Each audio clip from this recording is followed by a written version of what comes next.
Good morning students. आज हम पढ़ेंगे शब्द विचार। ये पार्ट हम पिछली कक्षा में भी पढ़ चुके हैं। ये पार्ट के कुछ पार्ट्स हैं, इसलिए हम इसको एक एक करके पढ़ रहे हैं। अभी तक जो हमने पढ़ा है पिछली कक्षा में एक बार दोहरा लेते हैं, फिर आगे बढ़ते हैं। अब तक हमने जाना एक या एक से अधिक वर्णों के मेल से बने सार्थक वर्ण समूह को हम शब्द कहते हैं। शब्दों का वर्गीकरण विभिन्न भागों में किया गया है, जैसे उत्पत्ति के आधार पर, रचना के आधार पर, अर्थ के आधार पर, प्रयोग के आधार पर। उत्पत्ति के आधार पर हमने पढ़ा था तत्सम, तद्भव, देशज और विदेशज।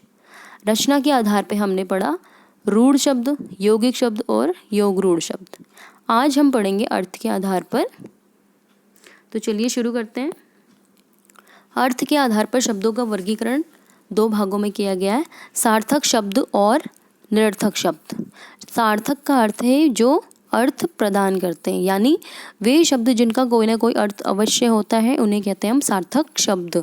अब आपके सार्थक शब्द के लिए हम कुछ भी यूज़ कर सकते हैं जिनका अर्थ हो, जैसे दिन, उचित, न्याय, बंजर, दिन, पहला, फल, गेहूँ, कुछ भी जिनका अर्थ निकले, यानी वो शब्द जिनका कोई मीनिंग हो उसे कहते हैं हम सार्थक शब्द। सार्थक शब्दों को अब चार भागों में बांटा गया है, एकार्थी शब्द, अनेकार्थी शब्द, पर्यायवाची शब्द और विलोम शब्द। एकार्थी शब्द एक अर्थ देने वाले शब्द, यानी वे शब्द जो केवल एक ही अर्थ देते हैं उन्हें एकार्थी शब्द कहते हैं।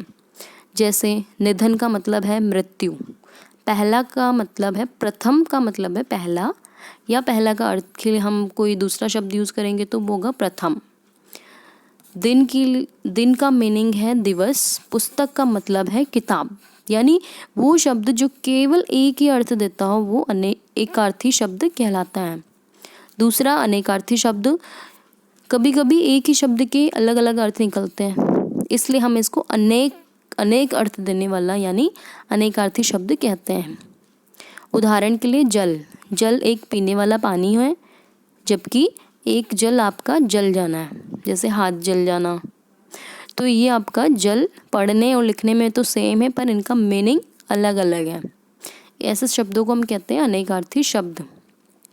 तीसरा आपका पर्यायवाची शब्द, इसे हम समानार्थी शब्द के नाम से भी जानते हैं। जो शब्द लिखने में तथा बोलने में तो अलग अलग होते हैं, परंतु एक ही अर्थ देते हैं, उन्हें हम पर्यायवाची शब्द कहते हैं। यानी उदाहरण के लिए दिनकर, रवि, भानु, ये सब किसके शब्द हैं? सूर्य के। सूर्य को हम इन सब नामों से भी जानते हैं और इन सब का मीनिंग सूर्य ही है, इसलिए हम इनको पर्यायवाची या समानार्थी शब्द कहते हैं। अंतिम भाग है आपका विलोम शब्द, यानी विपरीत शब्द। विपरीत यानी उल्टा। तो यहाँ पे वे शब्द जो आपके एक दूसरे की ऑपोजिट होते, उल्टे होते, उन्हें कहते हैं हम विलोम शब्द। जैसे दिन का रात, उचित का अनुचित, न्याय का अन्याय, बंजर का उर्वर। तो ऐसे बहुत सारे शब्द हैं जो ऑपोजिट यानी विलोम, विपरीत अर्थ देते हैं, उसे कहते हैं हम विलोम शब्द। अब दूसरा पार्ट है आपका निरर्थक शब्द। निरर्थक नाम से पता चल रहा है वो शब्द जिनका कोई भी अर्थ ना हो, उसे कहते हैं हम निरर्थक शब्द। जिन शब्दों का कोई अर्थ ना हो उसे हम कहते हैं निरर्थक शब्द। जैसे कि चाय, वाय, चाय का अर्थ है पर वाय का कुछ अर्थ नहीं है, इसलिए वाय आपका क्या हुआ? निरर्थक शब्द। रोटी का अर्थ है पर वोटी का कोई अर्थ नहीं है, इसलिए वोटी आपका निरर्थक शब्द।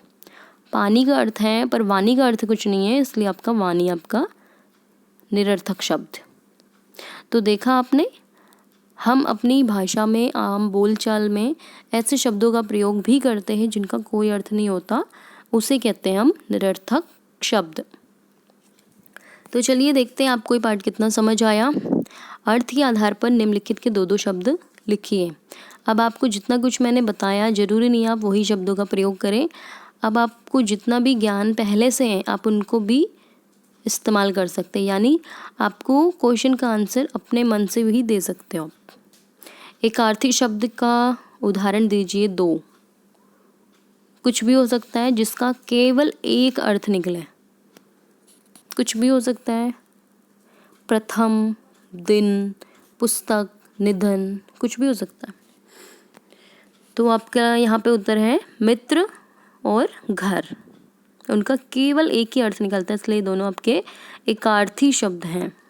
अनेकार्थी शब्द के उदाहरण भेद, भेद का मतलब है रहस्य या भेद का मतलब है प्रकार। प्रकार वही जब हम कहते हैं संज्ञा के 3 भेद होते हैं।